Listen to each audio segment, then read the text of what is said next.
पिछले चैप्टर में हम लोगों ने पढ़ा था प्रस्तावना, यानी मैं बताया था संविधान एक बुक है, उसके पहले पेज में तो प्रस्तावना लिखा रहता है, किसी भी बुक में प्रीफेस, उसके अगले में इंडेक्स लिखा रहता है, क्या क्या पढ़ना है सब्जेक्ट टॉपिक वाइज, हर एक चैप्टर का डिस्कशन। तो आज हम लोग एक जो कॉन्स्टिट्यूशन बुक है उसका एक ओवरव्यू लेंगे कि क्या क्या उसमें पढ़ना है, क्या क्या विशेषता है उसकी। नेक्स्ट चैप्टर से हम लोग कॉन्स्टिट्यूशन का पहला जो पेज है, पहला भाग है, उसको पढ़ना स्टार्ट करेंगे। तो आज का वही प्रमुख विशेषता कॉन्स्टिट्यूशन का पढ़ रहे हैं, संविधान की प्रमुख विशेषता। अब देखिए प्रमुख विशेषता क्या क्या है। सर्वप्रथम अमेरिका के संविधान में प्रस्तावना को सम्मिलित किया गया, ये पहले चैप्टर में बता चुका हूं। प्रस्तावना का परिचय भूमिका भी कहते हैं संविधान का भी पता है। अब देखिए नई बात क्या है कि विश्व के संविधान को दो भागों में बांटा जा सकता है, पहला लिखित और दूसरा अलिखित। लिखित संविधान देखिए एग्जाम्पल है अमेरिका में है, भारत में है, और अलिखित संविधान ब्रिटेन में है। अलिखित मतलब बिना लिखा हुआ संविधान ब्रिटेन में। विश्व का सबसे लंबा और लिखित संविधान किस देश का है? भारत का। ये क्वेश्चन आता है, विश्व का सबसे लंबा और लिखित संविधान किस देश का है? भारत का है।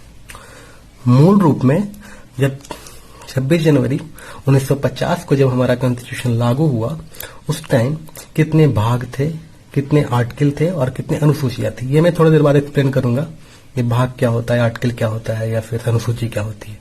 जब अभी आप देखिए ऊपर मूल रूप से 1949 में सबसे पहले क्या क्या था? एक प्रियम्बल था, प्रस्तावना उस टाइम था। 26 जनवरी 1950 का जो कॉन्स्टिट्यूशन है उसके बारे में भी बात कर रहे हैं। उस टाइम 395 आर्टिकल थे, उसमें अनुच्छेद और 22 भाग था, ठीक है, तथा 8 अनुसूचियां थी। ये चैप्टर का एक तरह से मतलब डिस्कशन हो रहा है। 26 जनवरी 1949 को बनाया गया कॉन्स्टिट्यूशन। ये पूछता है कि संविधान को कॉन्स्टिट्यूशन असेंबली ने कब एक्सेप्ट किया? 26 नवंबर 1949 को। और कब लागू हुआ भारत में के? 26 जनवरी 1950 को। कितने लोगों ने साइन किया था कॉन्स्टिट्यूशन असेंबली का? 284 लोगों ने। वर्तमान 2020 में अभी क्या क्या सिनेरियो है, अभी संविधान में कितने कितने चीज है, अभी देखिए 448 आर्टिकल है अभी वर्तमान में 25 जनवरी 2020, 25 भाग है तथा 12 अनुसूचियां हैं और 104 अमेंडमेंट हो चुका है। मतलब संविधान में इतने बार बदलाव हो चुके हैं संविधान के कंटेंट में। मैं बाद में एक्सप्लेन करूंगा ये सब टोटल। अभी आप ओवरव्यू देखिए, विशेषताएं बता रहे हैं। संविधान की विशेषता क्या है? तो पहली विशेषता है कि भारत का संविधान न तो लचीला है और न ही कठोर है। ये क्वेश्चन डायरेक्टली आता है एग्जाम में कि भारत का संविधान की प्रकृति क्या है, तो ऑप्शन रहेगा न तो लचीला है न तो कठोर, आपको इसको टिक करना है। क्या कहने का मतलब क्या हुआ कि लचीला नहीं है? कि 368 में आर्टिकल में क्या है, संविधान संशोधन के बारे में कहा गया है। संसद संविधान में जो बुक है उसमें संशोधन कर सकती है।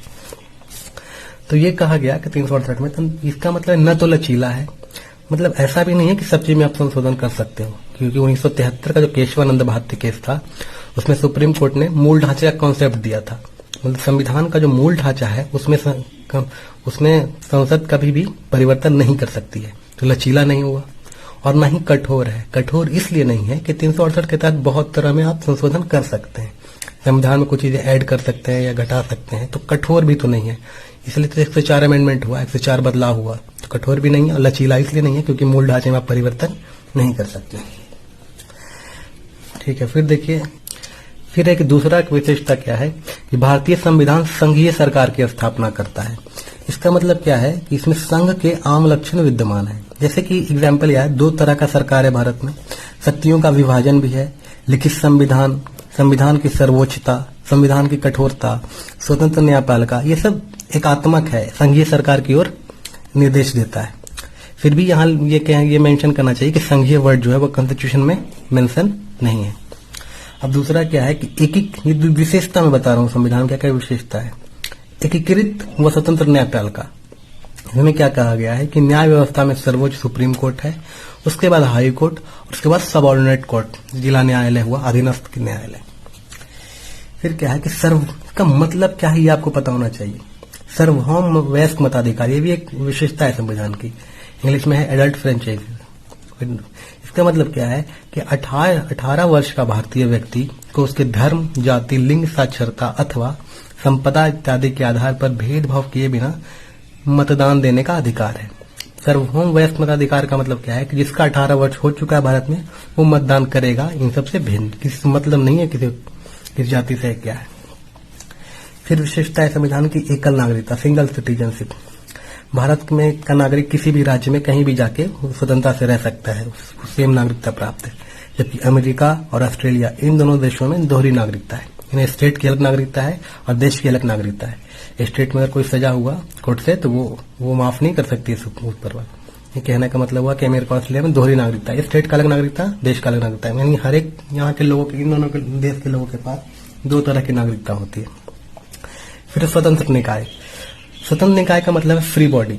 फ्री बॉडी वैसी बॉडी को बोलते हैं जिसका कार्यकाल की सुरक्षा दी जाती है। मतलब देखिए, इलेक्शन कमीशन ऑफ इंडिया, निर्वाचन आयोग, नियंत्रण एवं महालेख, CAG, comptroller and auditor general, UPSC, संघ लोक सेवा आयोग, स्टेट पब्लिक सर्विस कमीशन, इन सब के जो मेंबर है उनका कार्यकाल की सुरक्षा दी गई है। मतलब ये नहीं है कि 2 महीने 3 महीने इनको हटा सकते हो आप। स्वतंत्रता इसलिए प्रदान की गई है ताकि ये निष्पक्ष काम कर सके और किसी के दबाव में न रहे।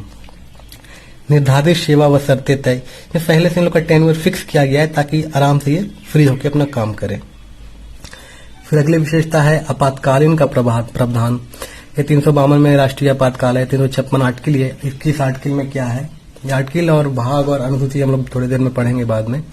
अभी आप ये देखिए कि आपातकाल का प्रावधान 352 आर्टिकल में है। ये नेशनल इमरजेंसी है, या फिर राष्ट्रपति शासन जो राज्य में लगता है वो 356 के अंतर्गत लगता है। 60 आर्टिकल में फाइनेंशियल इमरजेंसी है, वित्त आपातकाल। फिर ये सब विशेषता है संविधान की। फिर क्या विशेषता है, त्रिस्तरीय सरकार। ये विश्व में कहीं भी त्रिस्तरीय सरकार नहीं है, सिर्फ भारत में ही है। त्रिस्तरीय सरकार कहने का मतलब क्या हुआ कि वर्ष 1992 में 73वां जो संविधान संशोधन हुआ और 74वां, इसमें 3 स्तरीय सरकार की स्थापना की गई जो विश्व में कहीं नहीं है। 73वें संविधान में क्या हुआ कि पंचायत राज की स्थापना हुई। 74वें संविधान नगर पालिका की स्थापना हुई। तो स्टेट पहले तो सेंटर का शासन हो गया, फिर स्टेट का शासन, उसके नीचे हो गया पंचायत या नगर पालिका। तो 3 स्तर में बट गया ना भारत सरकार, त्रिस्तरीय सरकार।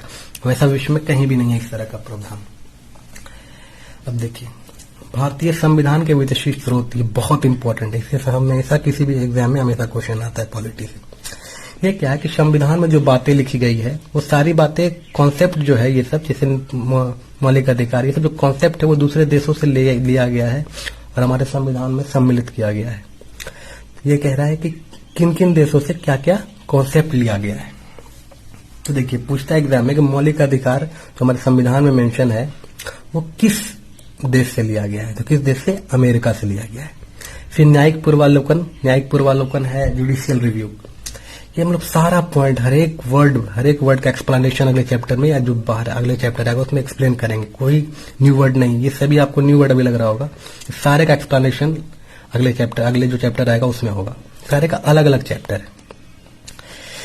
मौलिक अधिकार, न्यायिक पूर्वावलोकन, संविधान की सर्वोच्चता, प्रियम्बल प्रस्तावना, न्यायपालिका की स्वतंत्रता, राष्ट्रपति उस पर महाभियोग या इम्पीचमेंट जो लगता है राष्ट्रपति, कैसे हटाया जाता है राष्ट्रपति को, इससे फिर उपराष्ट्रपति, फिर सुप्रीम कोर्ट, हाई कोर्ट के जजेस को हटाने की विधि, वित्तीय आपात 360 आर्टिकल में जो है, ये सब जितना कॉन्सेप्ट है सब किस देश से लिया गया है, अमेरिका से। ये सारा आपको बाई हार्ट होना चाहिए क्योंकि ये डायरेक्ट एग्जाम में पूछता है कि वित्तीय आपातकाल किस देश से लिया गया है, संविधान की सर्वोच्चता किस देश से, प्रियम्बल किस देश से लिया गया है, प्रस्तावना, तो आपको याद होना चाहिए। ये सब क्या है वो सब अगले चैप्टर में हम लोग आगे जो आएगा उसमें देखेंगे।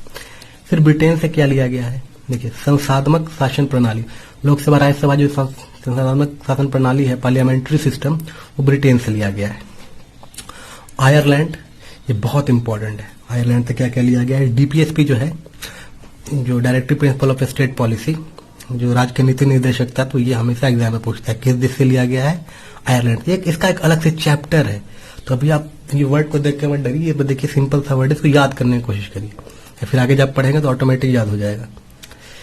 राष्ट्रपति के निर्वाचन मंडल में राष्ट्रपति जो 2 मेंबर को नॉमिनेट करती है राज्यसभा में, एंग्लो इंडियन को, वो सब किस देश से लिया गया है, आयरलैंड से। ये सब आपको बस ओवरव्यू देखना है, ऊपर ऊपर कुछ याद नहीं करना है, कुछ समझना नहीं है, बस देखते जाइए इसको। जब आगे हम लोग पढ़ेंगे पॉलिटी तो सारा चीज एक्सप्लेन होता चलेगा, सारा ऑटोमेटिक आपको खुद ब खुद याद होते चला जाएगा। फिर है ऑस्ट्रेलिया से क्या क्या लिया गया है, प्रस्तावना की भाषा, समवर्ती सूची, 3 तरह का सूची होता है, राज्य सूची, केंद्र सूची और समवर्ती सूची। समवर्ती सूची में वैसे सब्जेक्ट को रखा जाता है जिसमें स्टेट और सेंटर दोनों तरफ कानून बना सकते हैं। ये सब अलग से चैप्टर है सबका। केंद्र एवं राज्य के बीच संबंध, इस पर ऑस्ट्रेलिया से लिया गया है। जर्मनी से क्या लिया गया है, आपातकाल के दौरान राष्ट्रपति को मौलिक अधिकार संबंधी शक्तियां, बहुत इंपॉर्टेंट, ये पूछता है जर्मनी से, आपातकाल के दौरान राष्ट्रपति को मौलिक अधिकार संबंधी शक्तियां। दक्षिण अफ्रीका से क्या क्या लिया गया है, संविधान संशोधन की प्रक्रिया, ये जो 104 अमेंडमेंट हुआ है हमारे संविधान में, वो किस देश से लिया गया है? अमेंडमेंट की प्रक्रिया दक्षिण अफ्रीका से। रूस से क्या लिया गया है? मौलिक कर्तव्य, फंडामेंटल ड्यूटीज। सबका अलग अलग चैप्टर है, तो अभी आराम से आप बस देखते जाइए। जापान से क्या लिया गया है? विधि द्वारा स्थापित प्रक्रिया। आयरलैंड से बताइए 30 PSP। और ब्रिटेन से क्या क्या लिया गया है? पार्लियामेंट्री सिस्टम, सिंगल सिटीजनशिप और विधि निर्माण की प्रक्रिया, कानून जो निर्माण होता है। सिंगल सिटीजनशिप कहां से लिया गया है? ब्रिटेन से। अब थ्योरी सेक्शन कंप्लीट हुआ। अब हम लोग संविधान की विशेषता जो चैप्टर है उसका MCQ जितने सारे क्वेश्चन आए प्रीवियस उसको हम लोग अभी करेंगे। पहला क्वेश्चन है कि विश्व का सबसे बड़ा लिखित व सर्वाधिक व्यापक संविधान किस देश का है? मैंने आपको बताया था भारत का है विश्व का सबसे बड़ा लिखित संविधान। भारतीय संविधान कैसा है? प्रकृति क्या है इसकी? मैंने बताया था आपको, यही जब मिलेगा आपको इसका न तो कठोर न तो लचीला, यही सी आंसर होगा इसका। भारतीय संविधान कैसा है? न तो कठोर न तो लचीला, एक्सप्लेन किया गया है थ्योरी में। अगला क्वेश्चन है कि भारत एक धर्मनिरपेक्ष देश है, इसका तात्पर्य क्या है? पहले बता चुका हूं, वो राज्य इसका कोई धर्म ना हो, यानी जो राज्य सरकार है वो केंद्र सरकार को किसी भी धर्म का सपोर्ट नहीं करेगी। फिर क्या है? निम्नलिखित कथनों में से कौन सा सही है? चार ऑप्शन पढ़िएगा, ये आपको पता चला। भारत एक संसदात्मक प्रजातंत्र है, फेडरल सिस्टम है, यहाँ संसद, लोकसभा, राज्यसभा इस तरह का प्रजातंत्र है। ठीक। फिर ये अगला क्वेश्चन है कि भारत में प्रजातंत्र है, इसका अर्थ क्या है? इसका अर्थ क्या है कि जनता से सरकारों को चुनने तथा बदलने का अधिकार। प्रजातंत्र वही है जनता द्वारा शासित, तो जनता ही सरकार को चुनती है, बदलती है। ये ऑप्शन सही हो जाएगा। भारतीय संविधान में क्या है? कितने आर्टिकल है? मतलब 448 से प्लस ही हो गया है अभी, तो 400 से अधिक है। ये 2020 की डाटा है। फिर क्या है कि भारतीय राजनीतिक व्यवस्था में इनमें से कौन सर्वोच्च है? सबसे सर्वोच्च कौन है? संविधान। संविधान से ऊपर भारत में भारतीय राजनीतिक व्यवस्था या निर्णय पॉलिटी में कुछ भी नहीं है। फिर क्या है कि भारतीय संविधान के वृहद होने का कारण क्या है? आंसर है इसमें संघ तथा राज्य दोनों की सरकार का संविधान।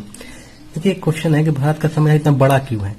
बड़ा इसलिए है क्योंकि एक तो इतनी आबादी है भारत के ऊपर से, आबादी के बीच ये प्रजातंत्र है, उस पर इतने धर्म के लोग, इतने जाति के लोग, सबको संभालने के लिए संविधान को बड़ा करना पड़ा, कि मजबूरी रही कॉन्स्टिट्यूशनल असेंबली की कि संविधान इतना लिखित और विस्तृत किया गया। तो यहाँ बहुत धर्म जाति के लोग हैं, सबके अलग अलग के लिए कानून है। आर्टिकल 44 पढ़ेंगे तो फिर हम थोड़ा ज्यादा एक्सपेंसिव पढ़ेंगे इसको। वह भारतीय संविधान का अभिभावक कौन है? ये क्वेश्चन आता है एग्जाम में। Supreme court. वयस्क मताधिकार 18 वर्ष को पता ही है। भारतीय संघीय व्यवस्था की एकात्मक विशेषताएं, सर्वोच्च न्यायालय। 26 नंबर है, भारतीय संविधान कितनी सोचिए? 3 लिस्ट है, सेंट्रल लिस्ट, स्टेट लिस्ट और कंकरेंट लिस्ट, यानी केंद्र का जो सूची है, फिर राज्य सूची या संबद्ध सूची। संबद्ध सूची जो ऑस्ट्रेलिया से लिया गया है। फिर बाद में ये सब सारा कुछ पढ़ेंगे, अभी उतनी एक्सप्लेन करने की जरूरत नहीं है, हल्का हल्का देखिए। भारतीय संविधान अपना प्राधिकार किससे प्राप्त करता है? भारत की जनता से। कहां से अधिकार प्राप्त करता है? भारत की जनता से। सर्वोच्च शक्ति कहां है? जनता के हाथों में। भारत में वैध प्रभु संपन्नता नहीं थे संविधान में। संविधान सबसे सर्वोच्च है और प्रभु सत्ता यानी सबसे ऊपर कौन है? संविधान है। भारतीय संविधान की संरचना किस प्रकार की है? कुछ एकात्मक, कुछ कठोर। यह न तो लचीला न तो कठोर, इनमें से कौन सा सही है? फिर एक क्वेश्चन कि लिखित संविधान की अवधारणा सर्वप्रथम कहां जन्म लिया? फ्रांस से, यानी फ्रांस देश से ही सबसे पहले संविधान को लिखने की सोच आई। ये भी क्वेश्चन इंपॉर्टेंट है। आध्यात्मक शासन का उदय सर्वप्रथम किस देश में हुआ? संयुक्त राज्य अमेरिका में। प्रेसिडेंशियल रूल ये जो अध्यात्मक शासन है उसका कहां हुआ? अमेरिका में। फिर है कि निम्नलिखित में से कौन सा एक भारतीय संविधान का दर्शन नहीं है?